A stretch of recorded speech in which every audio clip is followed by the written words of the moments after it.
My name is Margaret Adele, and welcome to the Trans Rights Readathon wrap-up. I did debate on whether or not to put this here because I did most of my posting for it on Book Talk, but seeing as I did already post to TBR, linked in the description obviously, and TikTok might not be around for very much longer, it seemed prudent to also record it here. So, the Trans Rights Readathon, if you were unaware, is a readathon created by Sim Kern over on Book Talk, and it was made primarily to spread awareness and promote trans books, as well as raise money for various trans and queer organizations. Now, this was very interesting to me because I have been researching the history of readathons, and this is actually taking readathons back to their roots. Before they were more just community-based challenges, readathons were actually meant to raise money, mostly for schools, but also some other more nonprofits.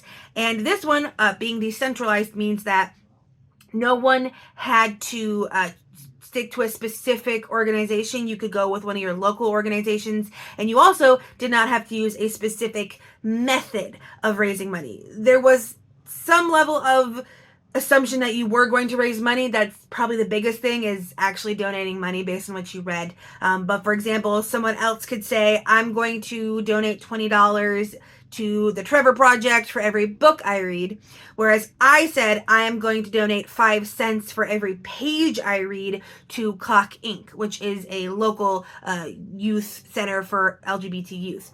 And I liked that aspect, and at some point, they're still working on compiling exactly how much money was raised, but it is in the thousands. I believe we have like 200 responses in on the survey now, and it has, I want to say, 40,000 raised.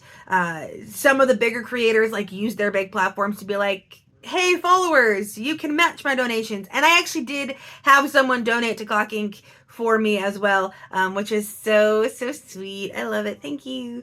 And we will get into the daily updates. So what I'm going to do here, I am going to insert my just day-to-day what I was reading as I read it.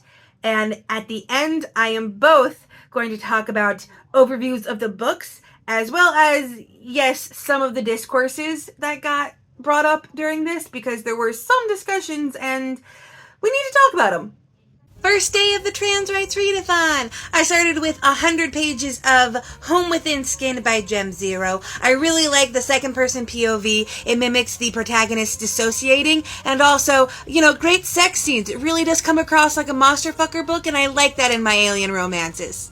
I also read 85 pages of The Sunbearer Trials by Aiden Thomas. Love the imagery, love our little rapscallion underdogs, but also so many descriptions of food. I am so hungry.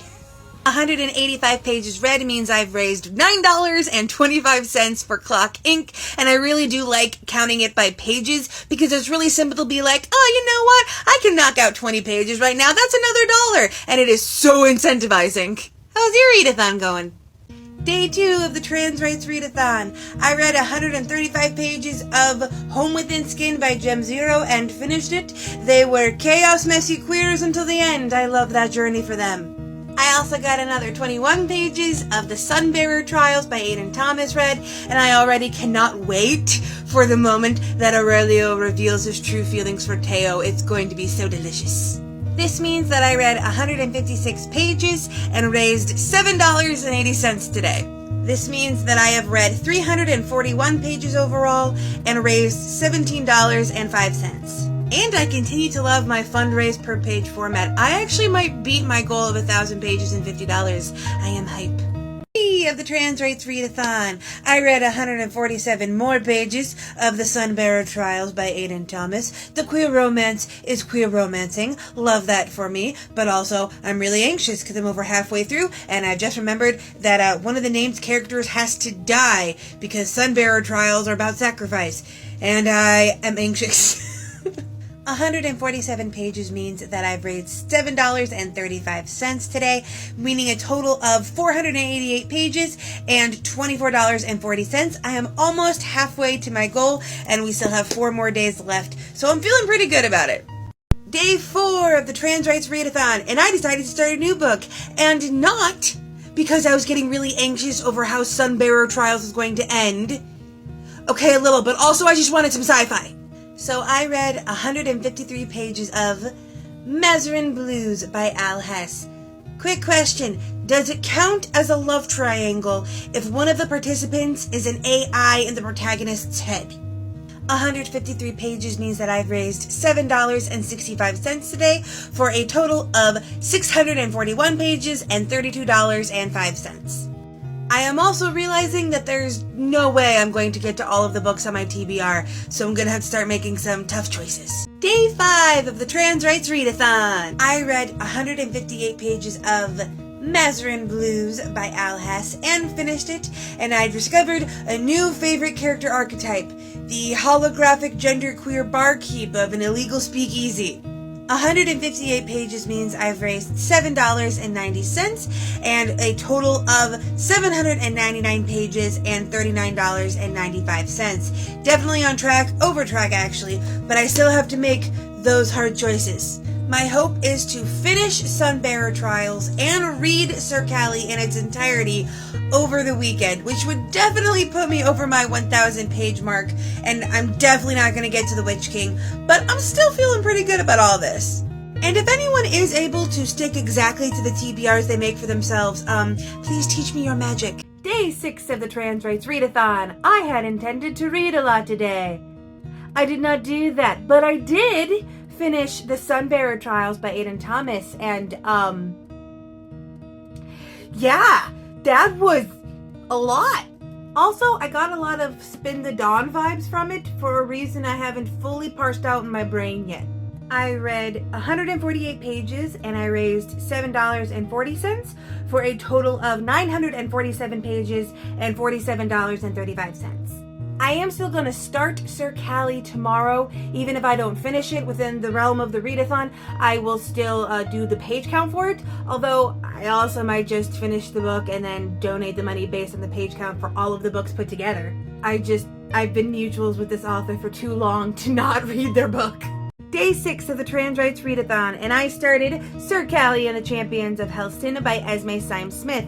I love how accessible this book makes the idea of gender non-conforming for younger kids. However, I've been reading 50% more than I usually would a day for this readathon, and it's starting to catch up with me. I only got 86 pages read, and I am going to continue reading this, but I just think we're going to call the readathon here.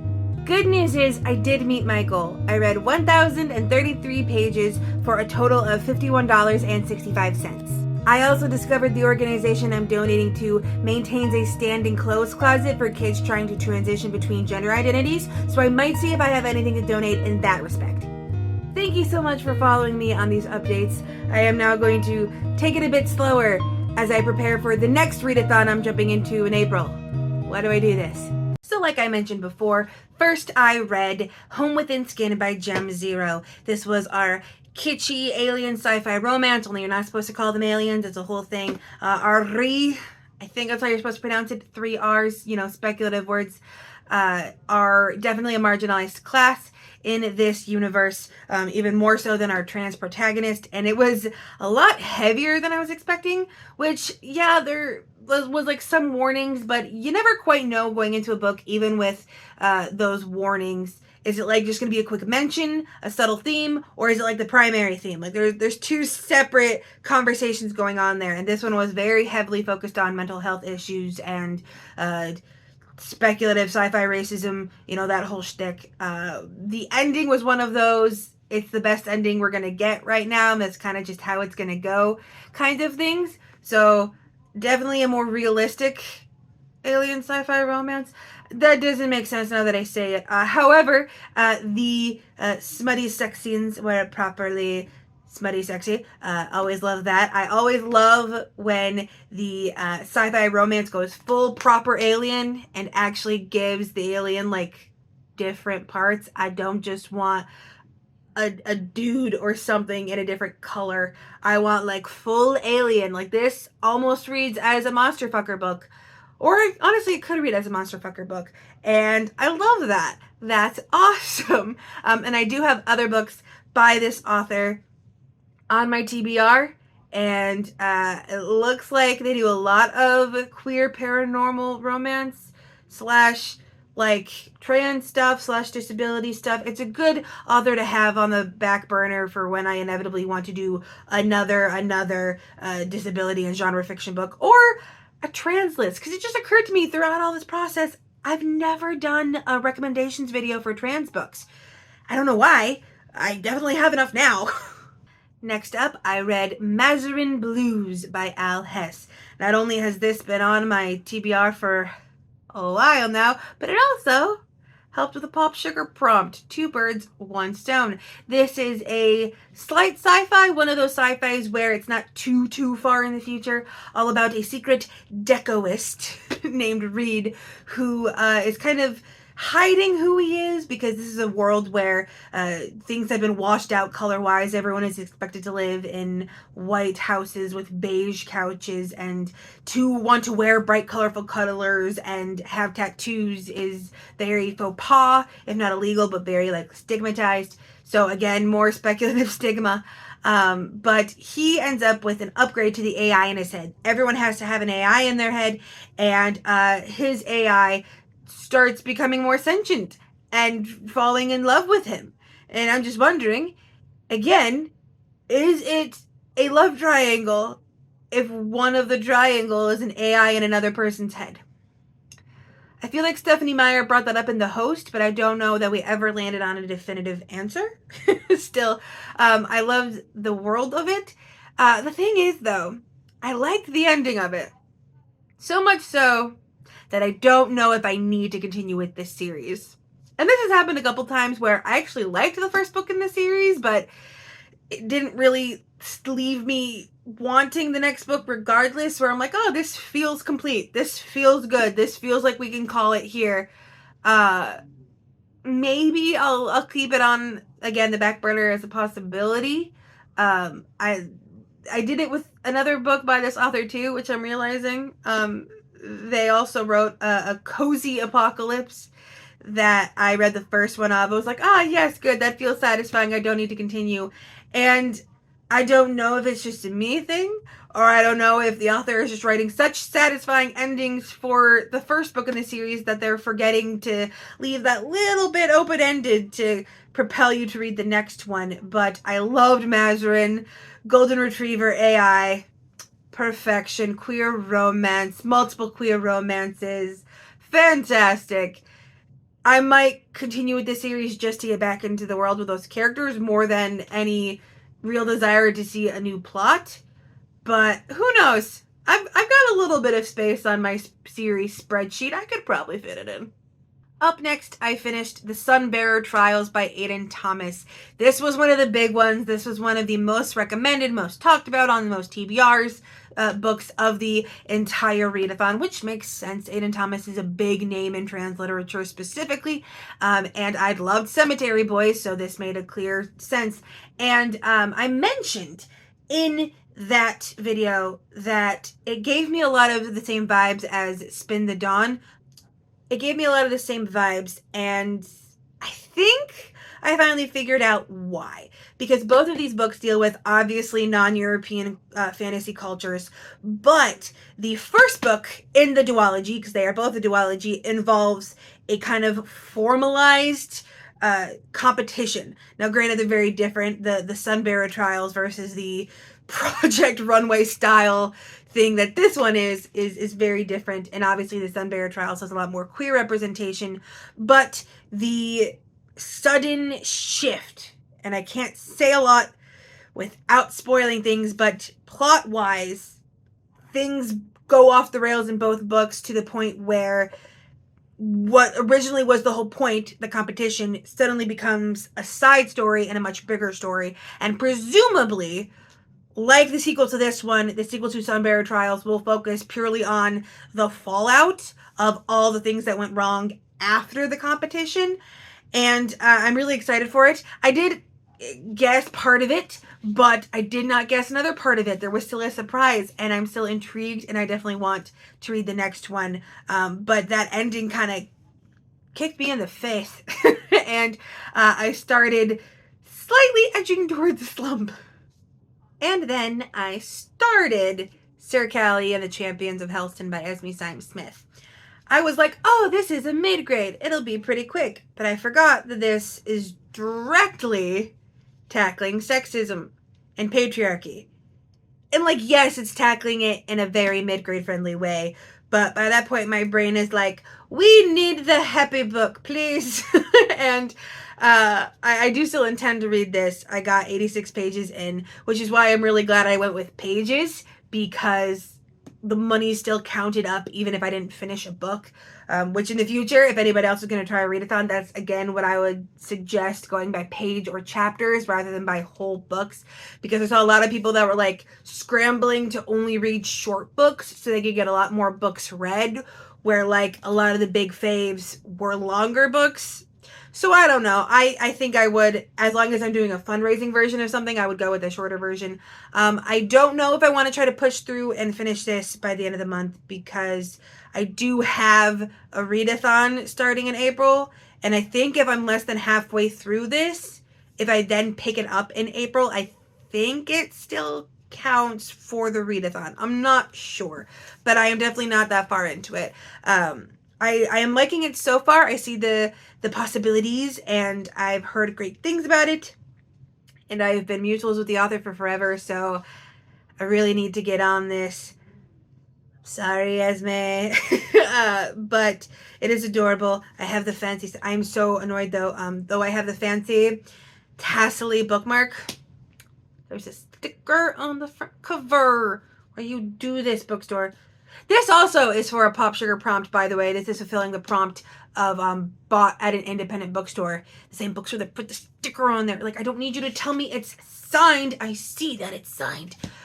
So regardless, like Cali so far, I like their dad a lot. And I think once I am in a better headspace and not trying to get through it just to get through it, I'm probably going to like this book a whole lot more. And also, of course, I know I haven't talked a lot about what the books are about. If you would like to know more, you can always go and check out my TBR. So let's talk about the discourse that came up around this. Nothing too terribly wrong. No one was found out to have been doing a horrible thing or whatever. But there was a lot of discourse on safety around this kind of thing. Early on in the readathon, when it had just been created, the idea originally was to read books specifically by trans and non-binary authors, essentially anyone genderqueer.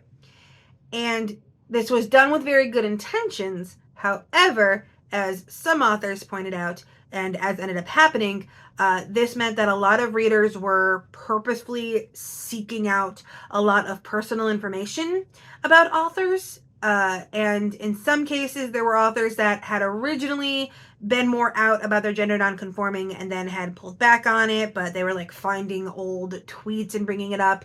And so a lot of people who weren't comfortable with their identity being out like that were being put on these trans author lists and labeled as trans authors. And someone brought up, I think it was Frady Smoon was the one that I saw the most talking about it, but I'm pretty sure other authors did as well, that in the current climate, this is very dangerous. Hopefully in the future there will come a day when bringing up that someone is trans or gender nonconforming is going to be whatever, but for right now, this can lead to literal like physical harm if you're not careful.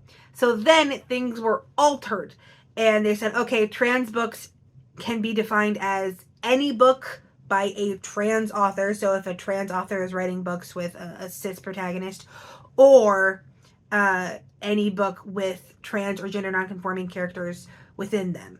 With the idea being, as far as I could tell, that like they were a big part of it, not just like, oh yeah, there's a one-off side character that's there for 2 chapters type of thing. And then other people were like, well, there are people reading trans books by cis authors when we should be supporting trans people. And basically the argument is, and I support this argument for the record, that it is better to accidentally support cis authors writing trans characters or gender nonconforming than it is to accidentally out gender nonconforming authors that are not prepared for it. There was also another discourse going on about how few trans feminine books there were. If you'll notice, even with mine, most of mine were trans men and one non-binary. And yeah, that's the whole thing. Even when I was suggesting things before, I could only think of one or two recommendations with trans women, and that became, again, for the most part, from what I saw in the discourses, people were definitely having the conversations, but it didn't, at least to me, feel like it was becoming a big cancel-y thing. No one was trying to like call each other out. It was just brought up that like, hey, if you look at most of these TBR lists, most of these books, it's not a lot of trans women to be found. And I am trying to make a point of seeking out more, on top of all the other ways I'm trying to seek out different forms of reading, because I can never just have one goal at a time. That was another thing brought up, and as far as I can tell, the general gist was publishing needs to be focusing on them more, especially in like the YA space, because most of the big famous YA trans books, like Cemetery Boys, like Felix Ever After, are trans masc, and yeah, that sucks. We need more representation across the spectrum, but for the most part, things remained decently, again, as far as I can tell. I may not be deep in the trenches of book talk, but from what I could see, things were amicable. Everyone was just happy that we were raising a lot of money for various organizations. I actually ended up donating $52. I upped it because you can't donate in cents increments on the website for clocking. So I'm like, okay, that's fine, round it up. That's whatever. But again, thousands of dollars have been raised and donated to a variety of charities across, I think, the world. I believe I did see someone mention that, like, various book influencers across the world were participating, and presumably they're all donating to organizations that they're aware of. So presumably organizations across the world were being donated to. But again, this was very decentralized, so we don't really know. But if you participated, I would love to hear about what you read. If you would like me to do a list of trans recommendations, let me know. I think, off the top of my head, I do believe I have enough for a decent recommendations video. I don't think I'll have to seek out too many books to add to it to get that video finished. So let me know that. I would love to do that. Obviously, it doesn't stop here. I was reading trans books before this readathon. I will be reading them after the readathon. It's going to continue, and I hope if you participated, you too will continue reading the trans books after, because, you know, things aren't magically better now that we've finished this. In fact, they're probably a little worse just in general. So many bills. Regardless, thank you so much for listening to my rambling. I have another readathon coming up in April that's way more in depth, so I might have to like take it really easy to avoid a big slump. But be on the lookout. I've got the TBR video for April coming out soon. Hopefully I'll get that taken care of, and I would love to fit even more queer and diverse books on that as well. And with nothing else to say, I hope you have a wonderful day and a marvelous tomorrow.